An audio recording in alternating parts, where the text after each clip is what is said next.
নমস্কার, নির্মল আনন্দে সবাইকে সুস্বাগতম।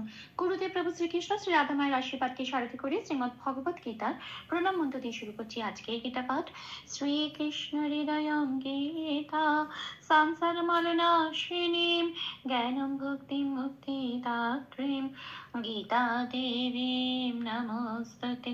ওং নমো ভগবতে বাসুদেবায়। ওং নমো ভগবতে বাসুদেবায়। ওং নমো ভগবতে বাসুদেবায়। রাধে রাধে রাধে রাধে রাধে রাধে রাধে রাধে রাধে রাধে। শ্রীমদ্ ভগবত গীতা চতুর্থ অধ্যায় শ্লোক নাম্বার 23। গত সংজ্ঞস্য মুক্তস্য জ্ঞানাবস্থিতচেতসঃ যজ্ঞায়াচরতঃ কর্ম সমগ্রম প্রবিলীয়তে। আচ্ছা, এখানে প্রথম লাইনের প্রথম পাঠটুকু হচ্ছে গত সংজ্ঞস্য মুক্তস্য। এটা আমি বাংলায় বললাম, এবার দেখি এটাকে কিভাবে সংস্কৃততে উচ্চারণ করব। একেবারে সংস্কৃত উচ্চারণের কাছাকাছি পৌঁছানো যায় সেজন্য একটু বাংলা হরফে প্লাস প্লাস দিয়ে লিখে সাজিয়ে নেওয়া হয়েছে। কিছু কিছু অক্ষরে লাল রং দেওয়া হয়েছে। যে যে অক্ষরগুলো লাল রঙের সেগুলো চান্টিনী চলনের সময় উচ্চারিত হবে না, ঠিক তার ওপরের ফার্স্ট ব্র্যাকেটে যে অক্ষরগুলো দেওয়া আছে সেগুলোই উচ্চারিত হবে। তাহলে প্রথম লাইনের প্রথম পাঠটুকু সংস্কৃত উচ্চারণটুকু দেখে নেওয়া যাক। গত সংজ্ঞস্য মুক্তস্য। আচ্ছা, এখানে গতটা যেমন আছে তেমন প্রত্যেকটা অক্ষর পূর্ণরূপে উচ্চারিত হবে, কোনো হসন্ত নেই, গত বলতে পারবো না, গত বলতে হবে। সংজ্ঞস্যায় ওয়াগায় আছে, এখানে একটা যুক্ত অক্ষর, এটাকে একটু ভেঙে নিলাম ওয়াই হসন্ত দিয়ে। যেহেতু ওয়াই হসন্ত, এটা অর্ধ ওয়া হলো, এটা দন্তস্বয়ের সাথে জুড়ে উচ্চারিত হবে। শুধু মনে রাখতে হবে দন্তস্বয়ের উচ্চারণ সংস্কৃততে সারেগামা পায়ে যে সটা বলি সেটা সাং, এটা বলতে হবে। গটা পূর্ণরূপে উচ্চারিত হবে, সংজ্ঞাস্যার যে গটা পড়ে রইল। আচ্ছা, এবার দন্তস্বয় জফলায় লাল রং দিয়েছি কেন? জফলার উচ্চারণ বোঝানোর জন্য। পাশের ক্যালেন্ডারে 1 নম্বরে তালিকাভুক্ত করে দেওয়া আছে অন্তঃস্থজয়ের উচ্চারণ হস্যই প্লাস অন্তঃস্থ সংস্কৃততে, এটাই উপরে ব্র্যাকেটে দেওয়া আছে। এবার এই জফলার উচ্চারণটা দন্তস্বয়ের সাথে পড়িয়ে দিতে হবে, তাহলে কি হবে? দন্তস্বয় হস্যই অন্তঃস্থ সিয়া, গত সংজ্ঞাস্যা। এটা পেলাম শব্দের উচ্চারণ। আসি পরের শব্দে মুক্তস্য। মুক্তস্বয় কয় তয়টা একটা যুক্ত অক্ষর, ক আগে আছে সেজন্য হসন্তটা কাকে লাগাবো? ককে লাগাবো। কয় হসন্ত লাগানো মানে অর্ধক মানে এটা আগের অক্ষর ময় হস্যর সাথে জুড়েই উচ্চারিত হতে পারবে। মুখ তটা পড়ে রইল, পূর্ণরূপে উচ্চারিত হবে। দন্তস্বয় জফলা একই রকম ভাবে লাল রং দিয়েছি জফলার উচ্চারণ বোঝানোর জন্য। এবার এটাকে দন্তস্বয়ের সাথে পড়ে দিতে হবে, দন্তস্বয় সন্তস্থা সিয়া, এটা হচ্ছে উচ্চারণ। তাহলে শব্দটা উচ্চারণ পেলাম মুক্তা সিয়া। তাহলে প্রথম লাইনের প্রথম পাঠে সংস্কৃত উচ্চারণটা পেলাম গত সংজ্ঞাস্যা মুক্তাস্যা, এটা। আসি পরের পাঠে জ্ঞানাবস্থিত চেতসা, এখানে একটা বিসর্গ আছে, এটা আমি বাংলায় বললাম। এবার দেখি সংস্কৃততে কিভাবে উচ্চারণ করব। জ্ঞানা, হ্যাঁ, জ্ঞাটা একটু জ্ঞা ঘষা হয় সংস্কৃত উচ্চারণটা। জ্ঞাটা যেমন আছে তেমন, নাটাও যেমন আছে তেমন। বয় লাল দেওয়া হয়েছে, পাশে 2 নম্বরে তালিকাভুক্ত করে দেওয়া আছে। বয়ের উচ্চারণ সংস্কৃততে ও প্লাস হয়, এটাই উপরে ব্র্যাকেটে দেওয়া আছে। মুখটা খুলে বলতে হয় ওয়া।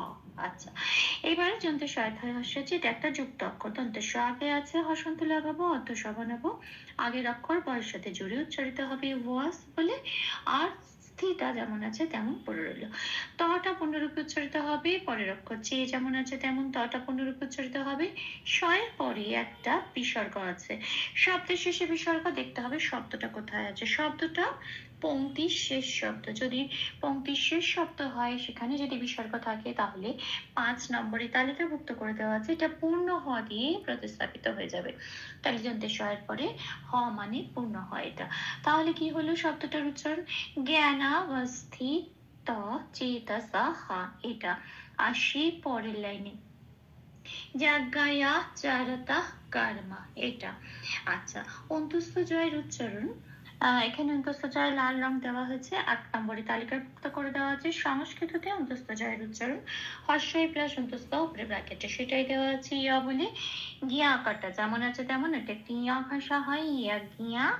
আচ্ছা, অন্তঃস্থ আকারটা যেমন আছে তেমন। চড়ো বলতে হবে, হসন্ত নেই, চর বলতে পারবো না, চড়ো বলতে হবে। ত পূর্ণরূপে উচ্চারিত হবে, বিসর্গ আছে শব্দের শেষে। দেখতে হবে শব্দটা কোথায় আছে, শব্দটা প্রথম শব্দ, তার মানে এরপরে আর শব্দ আছে, এটা শেষ শব্দ নয়। যদি শব্দের মাঝখানে এরকম বিসর্গ থাকে তাহলে ৬ নম্বরে তালিকাভুক্ত করে দেওয়া আছে অর্ধ হ দিয়ে এটা প্রতিস্থাপিত হবে।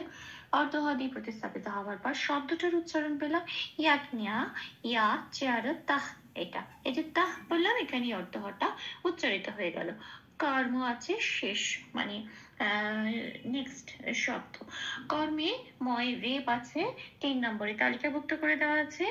রেপ থাকলে বয়শূন্য রয় হসন্ত দিয়ে সেটা প্রতিস্থাপিত হয়ে যায়। বয়শূন্য রয় হসন্ত মানে অর্ধ রয়, এটা কয়ের সাথে জুড়ে উচ্চারিত হবে কর বলে। আর মটা যেমন আছে তেমন পূর্ণরূপে উচ্চারিত হবে ম বলে। আচ্ছা, এবার দেখি এই পুরো পাঠটা সংস্কৃত উচ্চারণ কি পেলাম। ইয়াক নিয়া ইয়া চার চরতা কারমা, এটা আসি পরের পাঠে সমগ্রম প্রাবিলিয়াতে। এইটুকুনি হচ্ছে আমার শেষ পাঠটুকু। সমগ্রামে চন্দ্রশার যেমন সারেগামা পাই সাটা হয় সেরকম সা। আচ্ছা, মটা পূর্ণরূপে বলবো সমগ্রামে। এই শব্দের শেষে একটা অনুস্বার আছে, ৪ নম্বরে তালিকাভুক্ত করে দেওয়া আছে। শব্দের শেষে অনুস্বার থাকলে ময় হসন্ত দিয়ে সেটা প্রতিস্থাপিত হয়ে যায়। তাহলে শব্দটা কি পেলাম, সমগ্রাম। এটা আসি পরের পাঠে প্রবিলিয়াতে, প্রটা যেমন আছে তেমন, বিতে লাল দিয়েছি তার কারণ বয়ের উচ্চারণ বোঝানোর জন্য। বয়ের উচ্চারণ ও প্লাস হ, বয় হস্যই আছে এখানে, তাহলে ওপরের পাঠে সেই জন্য দেওয়া আছে ও প্লাস হস্যই, তাহলে উচ্চারণটা হবে ভি।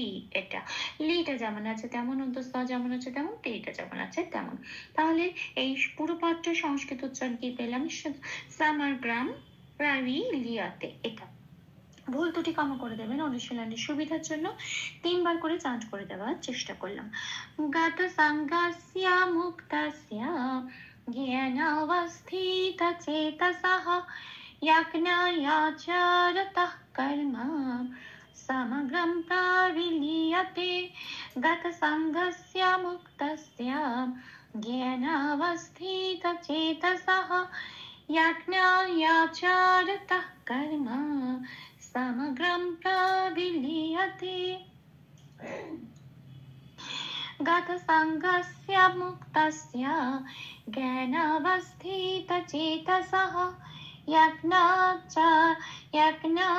যজ্ঞায়াচরতঃ কর্ম সমগ্রম প্রাবিলিয়তে। রাধে রাধে রাধে রাধে রাধে রাধে রাধে রাধে রাধে রাধে।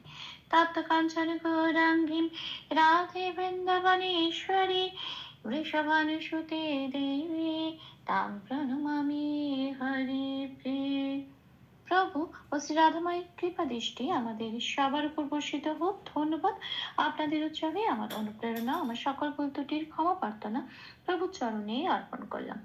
ওম কৃষ্ণায় বাসুদেবায় হরয়ে পরমাত্মনে প্রণতক্লেশনাশায় গোবিন্দায় নমো নমঃ।